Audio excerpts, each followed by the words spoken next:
Melusine by Walter de la Mare, Chapter 18, Into the Dark.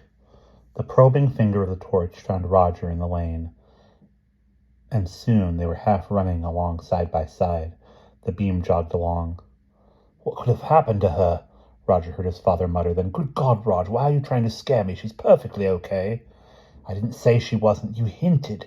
You're always giving me the creeps with your mad, melodramatic ideas." He forced himself to slow down to a walk, but when Roger kept up his speed, his father caught up with him again. "Old Serpay's all right. Wouldn't hurt a fly. More's the pity," he said, trying to joke. But Roger didn't respond, just kept running. "Where are we going?" panted his father, after they'd rounded the tower and were running along parallel to the back of the building. Roger said shortly as he ran, "To find the ogre. If we know where he is, we won't have to worry about M. And where is he likely to be?"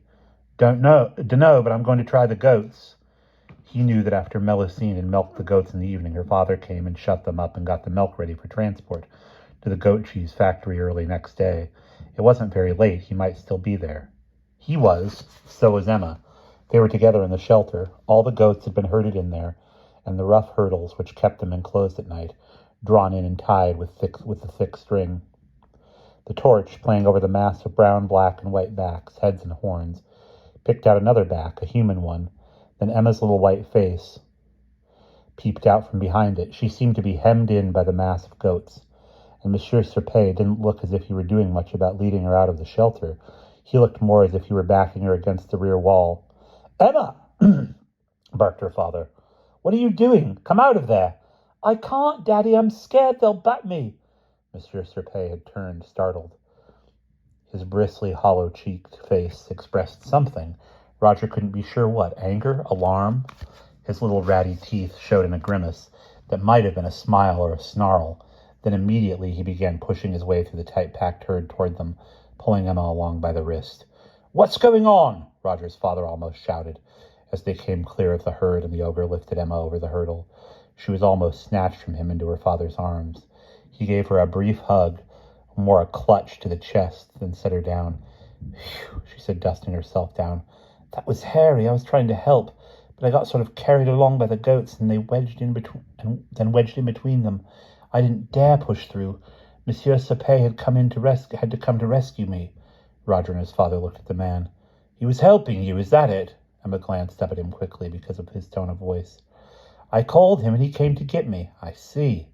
The two men stared at each other. The rat's teeth were bared again, this time in a sort of sickly grin.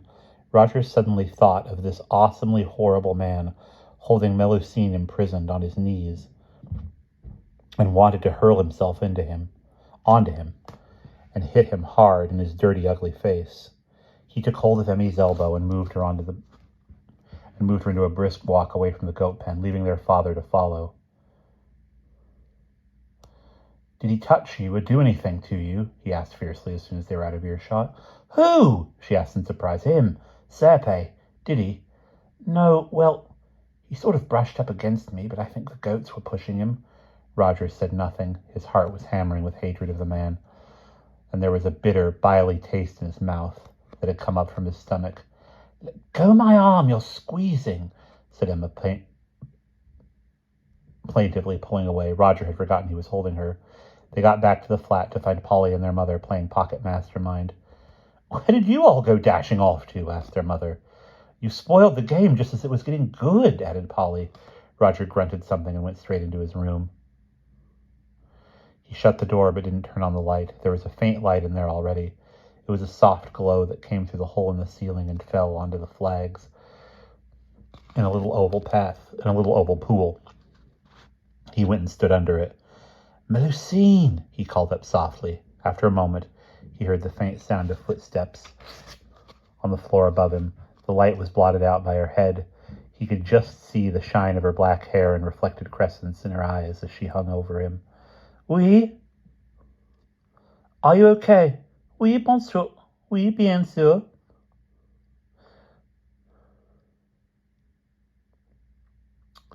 "What are you doing?" "Mes devoirs."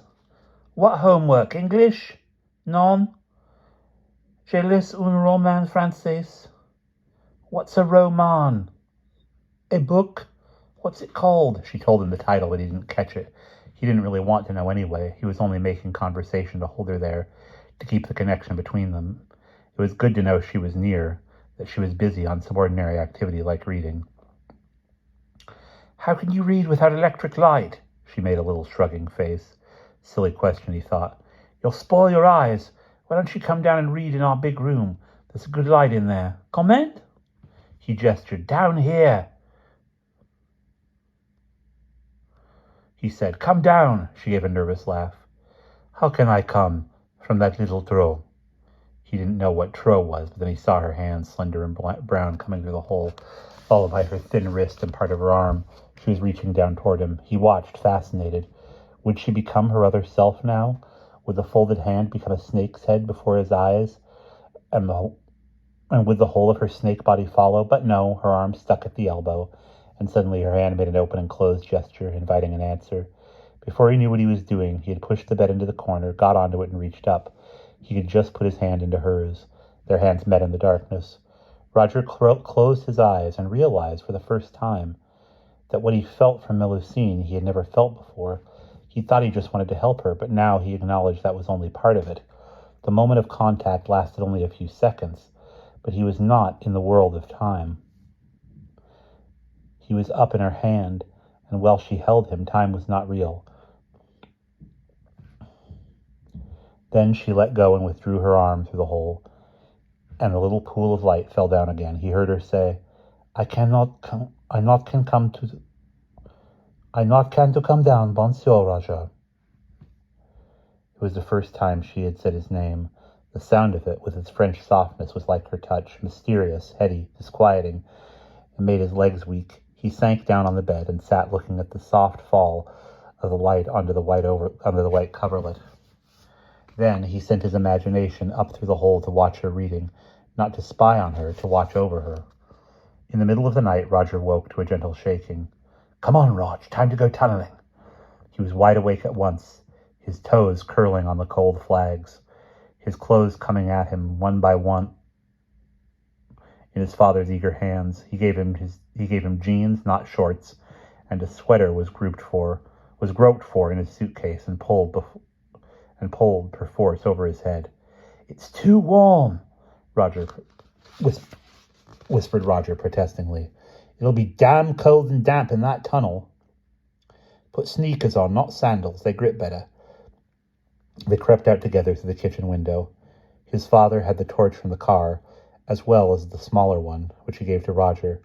There was a goodish moon, so they didn't have to use the torches, except occasionally, till they got to the gate posts. It was beautiful out, so much so that Roger thought what a pity it was that normally this magical time was wasted in sleep.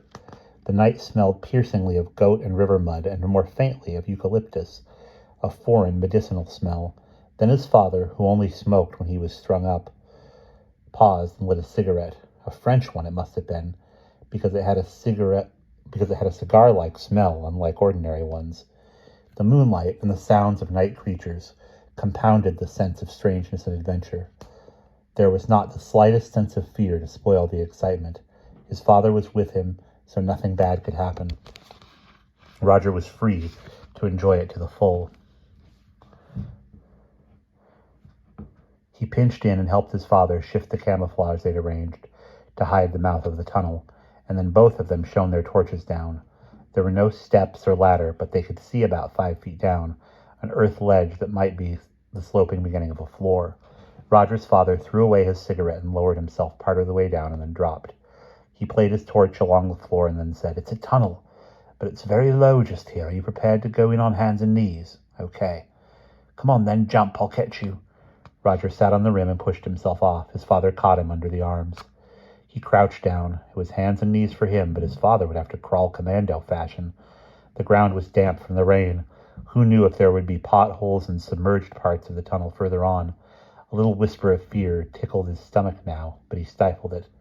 Are you all right? His father asked. Yeah. Shall I go first? No, I'd rather. Show your game. Yeah. Go on then. I'm right behind you. Roger began to crawl into the darkness, the torch in his right hand, showing an endless black hole.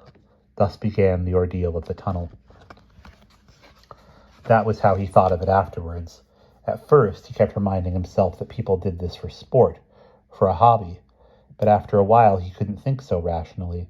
It was the hardest thing physically that he had ever experienced. The tunnel went on, and the ground under his hands and knees sloping down at first, but then becoming flat.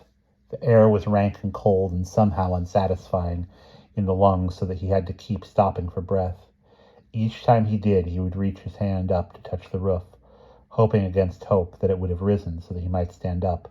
His only comfort, a very slight one,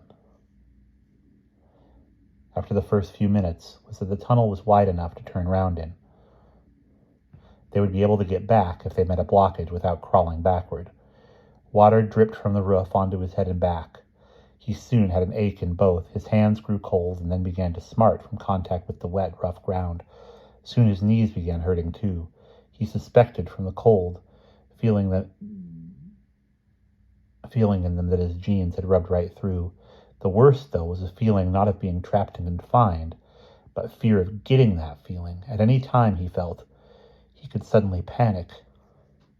Now and then he got strong hints of it, a sense of, I must stretch, I must stand up, when he knew he couldn't.